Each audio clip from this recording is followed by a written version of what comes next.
get your take on Shaun Wade and see what you thought about him, because he played pretty much on par of what I thought he would probably play. He played pretty abysmal and just not up to par. And I mean, the play calling, the scheme doesn't work with it, but at the same time, he got beat. Like, from what I counted, he was like 2 for 7 when in man, whether it was Smith, Waddle, or even Melchi.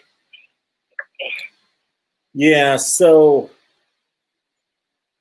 my thought about Shaun Wade is that Shaun Wade was an elite recruit. He's played well at Ohio State in the past.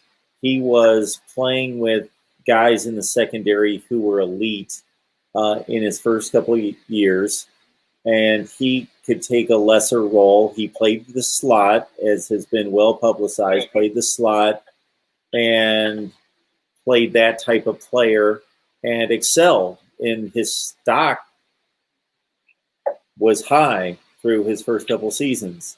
He was off to a good start in the playoff game against Clemson last year. Ohio State lost, you got to say, more talent than anybody in the secondary in college football last year. 2 number-1 draft picks and another NFL player. So then he gets sent out to the perimeter, and he has not played well. He's not played well this season, and I didn't think he played well in this game either. I don't either. I mean, it's a shame, too, because he was kind of like him and Brendan White back in 2018 when the secondary was pretty inept as well. Like, they were the saviors of that secondary. Yeah. Like, they kind of, like, back in 18, they kind of saved it toward the end of the season, and then you thought, oh, okay, all right, I think we got something for next year. And he was phenomenal when Halfley came in and kind of brought it back into the whole elite scheme of that cover one with the one high safety. And of course, it's good when you have somebody like Jordan Fuller. And actually, from what I saw, like tonight, Josh Proctor playing that. Was he? I couldn't really tell. Was he playing safety or was he playing the slot? But regardless, he played pretty good for what it was. I mean, it's hard to play a team like Alabama, especially when they have they have the talent and the speed, the playmaking ability in the receiving core. Like, I mean, I'm a big fan of John Melchi. Smith gets all the credit, but you know what? John Melchi III. I mean, come on, man. but I mean, it's just a shame that, I mean, part of it was probably a little bit of the scheme, and a lot of it was probably playing bail a lot, because they didn't really want to put our corners in that predicament of playing man and getting beat, but at the same time, you still got to cover. And when he was in man tonight, he got beat. He got beat by Waddle. He got beat by Smith a number of times. He even got beat by John Melchi III, and it's a shame.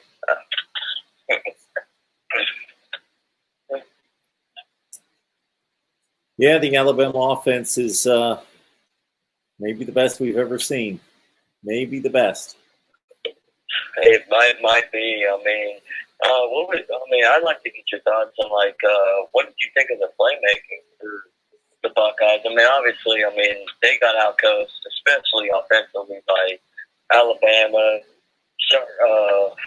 I don't even know how to say his name. Sarkisian, his final game and as an Alabama coordinator before he was in Texas. I mean, phenomenal performance, both for the Bama offense and for the coaching. But, like, what do you think about the just in general, like how the Ohio State defensive playmaking was? I mean, I think they just played too soft and conservative the whole game, in my opinion. Well, they tried to cover up inadequacies by playing soft, and that's one way to do it, and make the other team make precision throws time and time again and drive down the field in 8 and 10 and 12-yard chunks. Well, Alabama's going to take those throws, and then they're going to make you miss from time to time, even though Ohio State was tackling pretty well in the open field. they're still going to make you miss from time to time, Yeah. and then they're going to break off a play. And even though you're making them throw underneath, if you make 80% of the tackles, well, you're going to make 4, but then you're going to miss the 5th one, and it's going to turn into a 25-yard gain. And before you know it, they're in the red zone, and it's touchdown because they just have too much talent. So Exactly. I'm all for, saying, okay, we have to. If our offense does their job, they're going to score in the 40s. Mm-hmm. Let's just say, and Ohio State didn't do that. They only scored 24. They should have 31 at the end, but they scored 24 points. Regardless, they need to score in the 40s, at least in the 40s, for us to have a shot. So why don't we try to force the issue and bring some blitz packages and play some press man, make them throw it over the top until they show that. And we've got athletes, so at least we force things. Maybe we get some tipped balls, some batted passes at the line. We cause a turnover like Baron Browning did on Mac Jones. Exactly. Yeah. It's easy to say now, but it's hard to watch a team, if you're rooting for that particular team, get eaten alive play after play after play when their corners are playing that passive and that soft.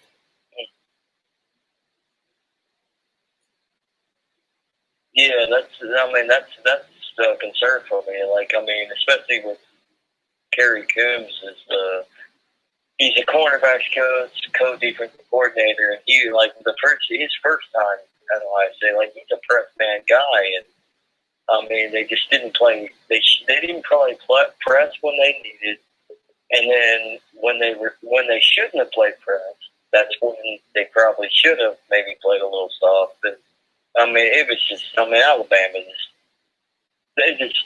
they outplayed them. They figured them out, and you're not going to beat a team that's predominantly going to be RPO and slant and screen. Every time we play, you play soft coverage, they're going to hit you with screen. They're going to hit you with slant. They're going to hit you with a crossing. And then, of course, when you end up figuring that out, you finally go into a man coverage, they're going to go downfield because they've done figured your defense out. So, you play close up, you're going to get towards because you were playing too soft from the beginning. So, I don't know. It's a heartbreaker. So, and I think part of the reason was it hurts. Missing Togiai hurts with on offense with Sermon going down, but it is what it is. So, hopefully, this is what the beginning of something special later down the road. But it is what it is. We got beat.